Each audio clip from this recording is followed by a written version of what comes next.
మన అఖండ తాండవం ఈ విజయోత్సవ పండుగకు విచ్చేసిన పాత్రికేయ సోదరులకు అందరికీ, ప్రింట్ అండ్ ఎలక్ట్రానిక్ మీడియా వారికి, అలాగే ఈ యొక్క కార్యక్రమాన్ని టీవీల ద్వారా మాధ్యమం ద్వారా వీక్షిస్తున్న తెలుగు ప్రేక్షకులందరికీ, ప్రేక్షక దేవుళ్ళందరికీ నా హృదయపూర్వక కళాభివందనాలు తెలియజేసుకుంటున్నాను. నేహాభిగ్రహణ శక్తి ప్రత్యవాయుతోన విద్యతే స్వల్పమపస్య ధర్మస్య త్రాయతే మహతో భయాత్ అంటారు. అంటే కొందరు పుడతారు, ఎవరు పడితే వాడిని మనం మహానుభావులు అంటాం. అందరూ మహానుభావులు కాలేరు. అంటే ఆ శివుడు ఆజ్ఞ లేనిదే చెమ కూడా కుట్టదు. అంటే ఉపకరణాలు ఆ భగవంతుడు ఎంచుకుంటాడు కొంతమందిని ఈ పని కోసమని. అలా ఇవాళ మన భగవద్గీత ప్రచారకర్తలు గంగాధర శాస్త్రి గారు ఇంతకుముందు చెప్పారు, ఎన్నో శ్లోకాలు చెప్పారు. వాటిలన్నిటికీ అర్థం ఇదే. నేను అన్నదానికి ఆయన ఇచ్చిన వివరణ అది. ఇవాళ చాలా సంతోషంగా ఉంది. ఇవాళ ఈ సినిమా విడుదలై ఇవాళ ఇంత విజయవంతంగా ప్రదర్శించబడుతున్నందుకు మా తెలుగు ప్రేక్షక దేవుళ్ళకి అందరికీ కాదు, యావత్ భారతదేశపు ప్రజలందరికీ నా హృదయపూర్వక కృతజ్ఞతాభివందనాలు తెలియజేసుకుంటున్నాను. మరి కృతజ్ఞతలు తెలియజేసుకున్నందుకు, ఎంత మంచి పాఠం ఇచ్చినందుకు మీరు కూడా రుణం తీర్చుకోవాలి. అంటే ఎప్పుడు అంటారు శత్రు రుణం, లేకపోతే మన రుణశేషం అగ్నిశేషం శత్రుశేషం ఉండకూడదని. అలాగే ఈ శేషం కూడా మీరు ఉంచుకోకుండా ఏ ఉద్దేశంతో అయితే ఈ సినిమా తీసామో ఆ ఉద్దేశాన్ని మీరు పాటించాలి. ఏదో మనం వింటాం, గుడికి వెళ్తాం, ఏదో దండం పెట్టుకుంటాం దేవుడికి. ఎందుకు? ఇప్పుడు ఆయన అన్నారు గంగాధర శాస్త్రి గారు ఇంతకుముందు, అది గుడికి వెళ్ళి చేస్తే అది భక్తి అవుతుంది. అదే మనం మొత్తం లోకాన్ని అవగాహన చేసుకుంటే అది జ్ఞానం అవుతుందని. అంటే మనిషి పుట్టుకకు ఏదో ఒక కారణం ఉంటుంది, అందరూ కాదు. సరే, ఇవాళ ముందుగా ఆ తండ్రి గారిని తలుచుకోవడం నా విద్యుత్ ధర్మాగ్రత సంపర్తం వాగ్రత ప్రతిపతే జగతపితరం వందే పార్వతీ పరమేశ్వరం. అంటే ఆది దంపతులు అయిన ఆ శివ పార్వతులు, వాళ్ళ ప్రతిరూపమే నా తల్లిదండ్రులు. ఎవరి తల్లిదండ్రులైనా ఆ పార్వతీ పరమేశ్వరుల యొక్క రూపాలే. నగాత్ర పరమంత్ర నమాతు పరిదేవత నాహరే పరతశ్రాత నానృతాత్ పాతకం పరం. ఇది తల్లి ప్రార్థన. యస్మాత్ పార్థివత ప్రాదురూపుతున్న భక్తి గురుణ సంతుల మాంసే సహస్రం తస్మై సర్వజ్ఞ మూర్తే పిత్రే. ఇది తండ్రి మంత్రం. అంటే మనకు సగం దేహాన్ని ఇచ్చి మనల్ని ఇటువంటి గురువులు దగ్గర ఎంతోమంది, అందరూ సరస్వతి పుత్రులే. ఇక్కడ గంగాధర శాస్త్రి గారు ఉన్నారు, అలాగే అక్కడ మన కాసర శ్యామ్ గారు అయితేనేమి, లేకపోతే మన నాగ్ గురునాథ్ శర్మ గారు అయితేనేమి, మన కళ్యాణ్ చక్రవర్తి గారు, అందరూ సరస్వతి పుత్రులమే.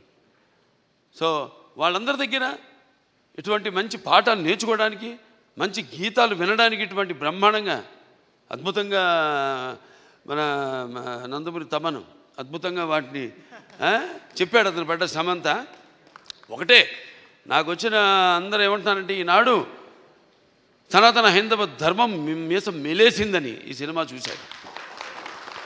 అంటే మంత్రోచ్చారణ, అలాగే వేదం, అలాగే మన భారతదేశపు మూలాలు, మన ధర్మం, మన గర్వం, మన తేజస్సు కలిగలిపిన సినిమా అఖండ అని అందరి ఆబాలగోపాలం. మన ఆంధ్ర తెలంగాణ రాష్ట్రాలే కాదు, లేకపోతే ఎక్కడ అభిమానులు ఉన్నారో అక్కడ ఆ రాష్ట్రాలే కాదు, యావత్ ప్రపంచం ఇవాళ కోడై కూస్తుంది. అంత అద్భుతమైన సినిమా మాకు అందించినందుకు మీ అందరికీ మా కృతజ్ఞతలు తెలియజేసుకుంటున్నాను. అలాగే అద్భుతమైన, అంటే ఈ సినిమాలో ఒక్కొక్క డైలాగ్ ఒక్కొక్క ఆణిముత్యం. అంటున్నారు. అలాగే ప్రతి సీను కూడా ఒక ఉద్వేగం, ఒక ఉద్రేకం, అలాగే ఒక ఉత్తేజ ప్రకంపనం అంటున్నారు జనం ఈ సినిమాని చూసి. సో సినిమా అంటే కేవలం ఈనాడు దైనందిన కార్యకలాపాల్లో పడిపోయి మనిషి తన అన్న వస్త్రాలతో పాటు ఈ యొక్క సినిమాని కూడా ఒక మాధ్యమంగా ఎంచుకున్నాడు, ఒక అవసరంగా. అంటే ఎవ్రీడే ఏమంటాం మనం, కన్జ్యూమబుల్ కమోడిటీగా, నిత్యవసర వస్తువుగా. మరి ఎటువంటి సినిమాలు తీయాలి మనం అన్నది కూడా మనం ఆలోచించవలసిన అవసరం ఉంది ఇండస్ట్రీలో పెద్దలు. అటువంటిది ఈరోజు నాకు చాలా గర్వంగా ఉంది. నా 4 సినిమాలు, ఇది 5వది, 6 రాబోతుంది రేపు. దానికి కూడా చెప్పా, చరిత్రలో చాలామంది ఉంటారు, కానీ సృష్టించిన చరిత్రని మరల తిరిగి రాసి మరల చరిత్రను సృష్టించేవాడు ఒకడే. అది ఆ తెలియని ఒక శక్తి. దాని కొనసాగింపు ఆ డైలాగులు అన్నాను, నేనే ఈ శక్తి, నాదే ఆ శక్తి అని. చరిత్ర రాయాలన్నా మేమే, చరిత్ర సృష్టించాలన్నా మేమే, దాన్ని తిరిగి రాయాలన్నా మేమే. ఎంత నేనేదో పొగరుతో, చాలామంది అంటారు, ఏంట్రా ఏం చూసిరా బాలకృష్ణ ఇంత పొగరని. నన్ను చూసుకునే నా పదునైన పొగరని నేను అంటాను. ఎవరిని చూసుకుని ఇంత ధైర్యం అని ఉనికి పడి చేస్తుంటారు. నా వ్యక్తిత్వమే నన్ను ఉచ్చిగొలిపే ఒక విప్లవంగా అడుగడుగునో చూపిస్తాను. అలాగే ఏంట్రా వీడికి అన్నీ తెలుసా అనుకుంటాను. నేను తెలుసుకునే కంటే గొప్ప విద్య ఏముంటుందని ఒక సవాల్గా నిలబడతాను. అంటే ఇదంతా పొగరు కాదు, అది ఎక్కడి నుంచి వస్తుందో నాకు తెలియదు. అంతా ఆ పరమేశ్వరుడి ఓంకారం అన్నాను ఇందాక. ఓంకారం పరబ్రహ్మ సర్వ ఓంకార సంభవం అకారోకార మాంతాయ ఓంకారాయ నమో నమః. ఆ ఓంకార శబ్దం ఓమితి బ్రహ్మ ఏకాక్షరి అంటాం. అలా ఇలా తెలుసుకోవాలి. అంటే యువతరానికి ప్రతినిధులు, నవతరానికి నాయకులు, భావితరాలకు భారతదేశపు మహాశక్తి అయిన యువకులు. నీ తప్పు లేదన్ను, నీ తప్పుకు అది ఎట్లా అంటే ఈ యొక్క రొటీన్ దైనందిన కార్యకలాపాల్లో అన్నాను ఇందాక, పోటీ. దానికి నేను ఎప్పుడు ఏదైనా ఆసరా తీసుకునేది సినిమాలే, లేకపోతే సంగీతం. వీటి మీదే ఎప్పుడన్నా నేను మనిషిని, నాకు ఎప్పుడైనా నిర్లిప్తత ఇది వచ్చినప్పుడు రోజు గంటన్నర పూజ చేస్తాను నేను. ఆ పూజ దొరత నా వృత్తే నా దైవం. ఆ వృత్తే ఈ అఖండ సినిమాలో నా పాత్ర. నేను చెప్పాను కూడా, ఇంతకుముందు ఒక సభలో చెప్పడం జరిగింది. ఒక ఇది శివ తాండవం యొక్క విన్యాసం ఎలా చేశాను ఈ పాత్ర అంటే, ప్రతి పాత్ర యాక్టింగ్ అంటే ఊరికే నమ్మడమో అరవడమో, లేకపోతే ఒక కళ్ళల్లో కన్నీళ్లు తెప్పించడం కాదు. పాత్ర అంటే ఒక పరకాయ ప్రవేశం. అది ఒక నందమూరి ఎన్టీ రామారావు గారు. ఎందుకంటే నేను చెప్పాను ఇంతకుముందు, ఆయన తలుచుకోకుండా ఏ సభ నేను అంటే నాకు ఇంత ధన్యమైన జన్మనిచ్చి నన్ను మీ అందరి గుండెల్లో ఆయన ప్రతిరూపంగా నిలిపినందుకు, మరి దైవాంశ సంభూతుడు, విశ్వానికి విశ్వ నటరూపం ఎలా ఉంటుందో చూపించిన యుగ పురుషుడు, కారణ జన్ముడు, నా తండ్రి, నా గురువు, నా దైవం నందమూరి తారక రామారావు గారికి నమస్కరించుకుంటూ, మరి ఇటువంటి ఈ సినిమాని ఈ సినిమా కేవలం తెలుగు సినిమా కాదు, ఇది యావత్ భారతదేశమే కాదు, యావత్ ప్రపంచం ప్రేక్షకులకు సంబంధించిన సినిమా ఇది. ఎందుకంటే మనం చూస్తున్నాం ఇవాళ ఎంత అశాంతి, ఎక్కడ చూసినా యుద్ధాలు, ఆకలి చావులు, లేకపోతే మనలో మనం సృష్టించుకున్న విభేదాలు. గొప్ప మాట చెప్పారు ఇది మన సినిమా గురించి. ఇది కేవలం ఒక తెలుగు పురాణాలు, ఈ భగవద్గీతలు, లేకపోతే నేను చెప్పేది భారతాలు, భాగవతాలు, వీటికి సంబంధించేదే కాదు, ఒక బైబిల్కి సంబంధించింది, ఒక ఖురాన్కి కూడా సంబంధించిన సినిమా. సారే జహాన్ సే అచ్చా హిందూ సీతా హమారా, హమ్ బుల్బులే ఇస్కే ఏ గుల్ సీతా హమారా. వీటిలన్నిటి గురించి మాట్లాడుకుంటాం. లేకపోతే నాన్నగారు వాళ్ళు చేసిన పౌరాణికాల్లో బాణాలు వేయడం, అగ్ని రావడం, నీళ్లు రావడం, దాంట్లో నుంచి బాణాల్లో నుంచి, లేకపోతే మొత్తం అట్లా పడిపోవడం, కళ్ళు తిరిగి, ఇవన్నీ చూస్తుంటాం.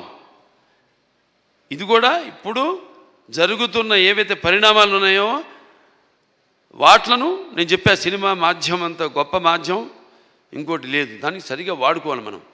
దాన్ని మనం ఇప్పుడు ఇవాళ మన వేదాల నుంచే దాన్ని బట్ట విశ్వనాథ శాస్త్రి గారు నానాడు జర్మన్స్ హిట్లర్ టైంలో ఆయన్ని కిడ్నాప్ చేసి తీసుకెళ్ళిపోయి మన వేదాలని తర్జుమా చేసి అధర్వణ వేదంలోని ఈ కంప్యూటర్స్ ఏవైతే ఉన్నాయో లేకపోతే మిగతా ఈ అణు బాంబులు ఇవన్నీ కూడా కనిపెట్టింది ఆ వేదాల నుంచే. అలాగే శుశ్రూషుడు అని మన భారతీయుడు ఒక డాక్టర్ వైద్యుడు, ఆ రోజుల్లో ఋషి ఆయన, ఎటువంటి మత్తు ఇంజక్షన్ ఏమి ఎనస్థీషియా లేకుండా ఆపరేషన్లు చేసిన మహానుభావుడు ఆయన. ఇవాళ ఆస్ట్రేలియాలో ఉంది, మెల్బోర్న్లో ఆయన బస్ట్ స్టాచ్యూ ఉంది అక్కడ, మెల్బోర్న్ యూనివర్సిటీ ఆఫ్ సర్జరీలో. ఇలా మనం చెప్పుకోవాలి. ఇలా మనం చెప్తే కానీ మన యువతరానికి అర్థం కాదు. కానీ నా అదృష్టం ఏంటంటే అందరు చెప్తే అందదు, ఫలం అందదు. నా సినిమాలు వాటికి 5వ సినిమా అని చెప్పాను. నా మొదటి సినిమా అఖండ, అది కూడా ఒక పరీక్షే. కోవిడ్ టైంలో విడుదలైంది సినిమా. అసలు రారు జనం థియేటర్లో కొన్న టైంలో ధైర్యం చేసాం, భగవంతుడి మీద భారం వేసి సినిమా రిలీజ్ చేసాం. అఖండ విజయం సాధించింది అఖండ. ఆ తర్వాత మిగతా సినిమాలన్నీ అందరికీ నిర్మాతలకి ధైర్యం వచ్చి వాళ్ళ సినిమాలని విడుదల చేయడం జరిగింది. ఆ తర్వాత నేను చేసిన వీరసింహారెడ్డి అయితేనేమి, లేకపోతే దాని తర్వాత నేను చేసిన నెలకొండ భగవత్ కేసరి అయితేనేమి, డాకు మహారాజ్ అయితేనేమి, ఇప్పుడు ఈ అఖండ, తాండవం, ఇన్ని 5 విజయాలంటే నా విజయాలు అనుకోను. నేను ఏదైతే మేమందరం అనుకుంటున్నాము ఇది నా ఒక్కడి వల్ల కాదు. నేనేదో ఒక చిన్న పాయింట్ చెప్పచ్చు, డైరెక్టర్ గారు చెప్పచ్చు, దాన్ని మనం సినిమాగా చూపించినప్పుడు అంటే కళ్ళు మూసుకున్నప్పుడు కనేది కళ, కళ్ళతో అభినయించేది కళ, నిద్రపోతున్నప్పుడు కనేది కళ, నిద్రపోతున్న సమాజాన్ని మేల్కొల్పేది కళ. ఈ 4-5 సినిమాల్లో అందరికీ సందేశం ఇవ్వడం జరిగింది.